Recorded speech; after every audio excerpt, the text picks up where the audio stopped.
audience understood or whatever. Yet the wonderful thing about that is that it speaks to people.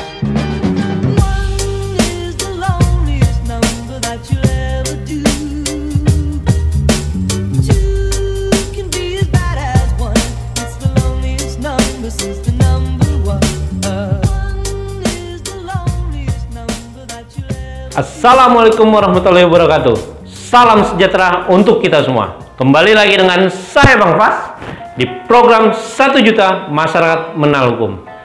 Mencari solusi bukan polusi. Pembahasan kali ini mengenai fasilitas transportasi umum. Salah satu contohnya kereta api yang ada di Indonesia dengan kereta api yang ada di negara maju. Jika kita melihat peraturan perundang-undangan dengan sesuai dengan Undang-Undang Dasar 1945 Pasal 28D ayat 1, setiap orang berhak atas pengakuan, jaminan, pelindungan, dan kepastian hukum yang adil serta perlakuan yang sama di hadapan hukum. Dan aturan lain sesuai dengan Undang-Undang Nomor 22 Tahun 2009 Pasal 203 ayat 1, pemerintah bertanggung jawab atas terjaminnya keselamatan lalu lintas dan angkutan jalan. Pasal 204 ayat 1, perusahaan angkutan umum wajib membuat, melaksanakan, dan menyempurnakan sistem manajemen keselamatan dengan berpedoman pada Rencana Umum Nasional Keselamatan Lalu Lintas dan Angkutan Jalan. Oke, kita lihat sistem manajemen keselamatan yang ada di Indonesia.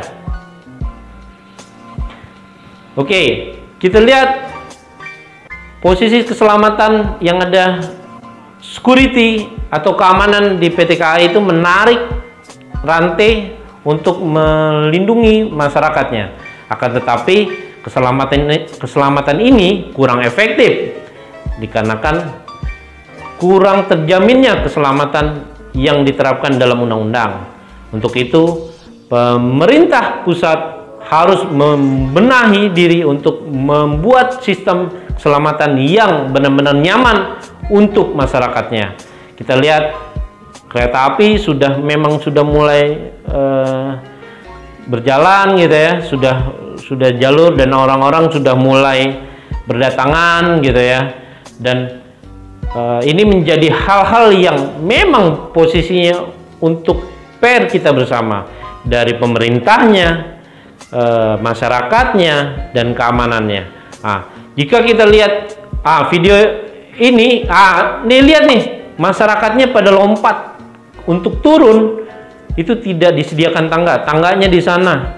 Kenapa kok tangganya di sana nggak di sini gitu ya? Ya itu berarti fasilitas berkaitan dengan keselamatan yang ada di Indonesia itu masih kurang dan minim.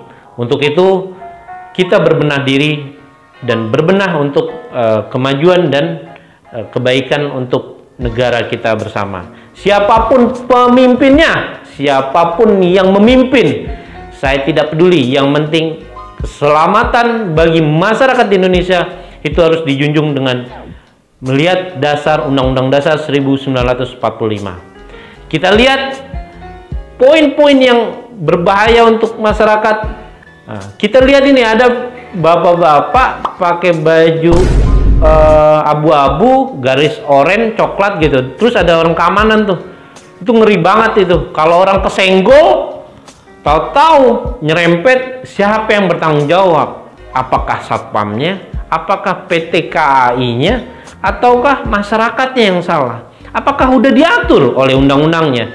Coba kalau kita lihat pejalan kaki nih. Pejalan kaki yang melewati rel kereta api itu membahayakan bagi masyarakat itu sendiri. Kenapa? Akan merugikan PT KAI juga, akan merugikan pemerintah juga, akan merugikan semua pihak. Untuk itu kita melihat perbandingan-perbandingan yang ada di negara maju, khususnya seperti di negara Jepang. Mereka sudah menggunakan sistem keamanan, keselamatan untuk masyarakatnya.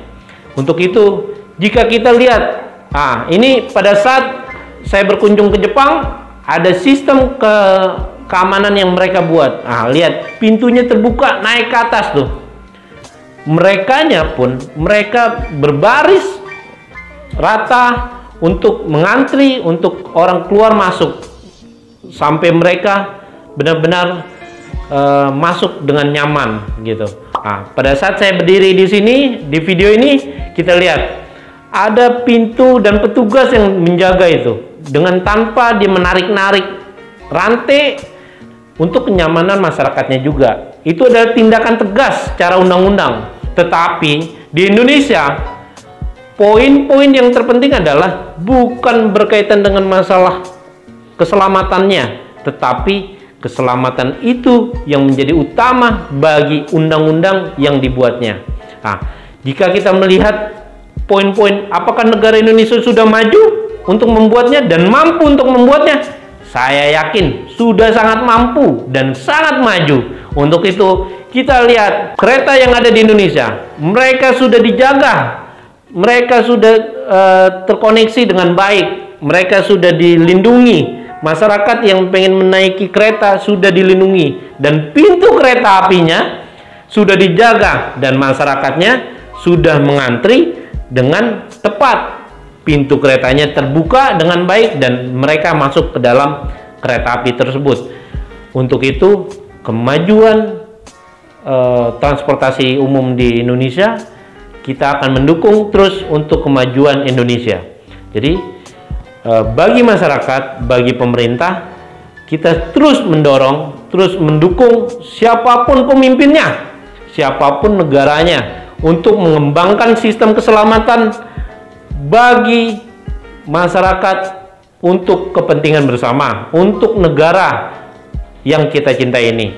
Nah, yang kita harus pikirkan adalah satu, bahwa keselamatan angkutan transportasi dan angkutan jalan itu harus dilihat dari satu sistem bahwa jalannya untuk melewati rel ke rel itu harus udah di bawah di bawah rel ya, dibuat underpass supaya mereka tidak melintasi kereta api. Itu satu solusinya. Yang kedua berkaitan dengan di peron, mereka harus dijaga udah pakai otomatis. Nah, pada saat mereka sudah dijaga secara otomatis, disitulah menjadi ketegasan dalam undang-undang tersebut.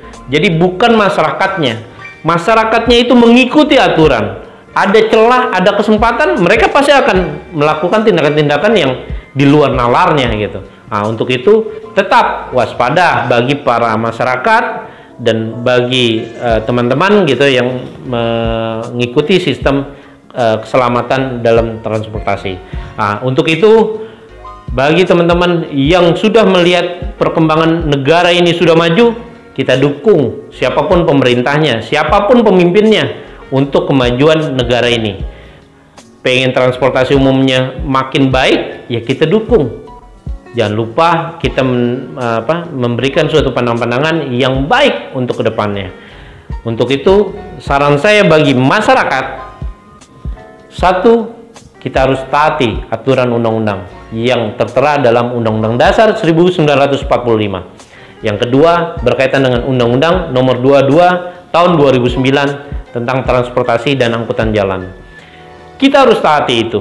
Yang ketiga, solusinya pemerintah atau perusahaan yang menaungi kereta api atau angkutan umum, kita harus sadar bahwa semakin canggih, semakin teknologi baik untuk kedepannya, baik untuk kita semua, baik untuk keselamatannya, baik untuk perlindungan dan hak asasi manusianya. Dari saya, Bang Pas, mencari solusi bukan polusi, itu adalah hal yang paling baik untuk negeri kita. Siapapun pemimpinnya di kemudian hari, kita dukung untuk negara ini menjadi negara yang maju dan menjadi negara yang berkeadilan sosial bagi seluruh rakyat Indonesia sesuai dengan Pancasila. Oke, dari saya sekian, terima kasih, dan jangan lupa jika video ini bagus dan baik ke depannya, dan untuk berkembang jangan lupa subscribe, like, dan komen, dan jangan lupa di-share ke semua teman-teman dan ke semua masyarakat yang ada di Indonesia. Nah, dari saya, terima kasih. Assalamualaikum warahmatullahi wabarakatuh.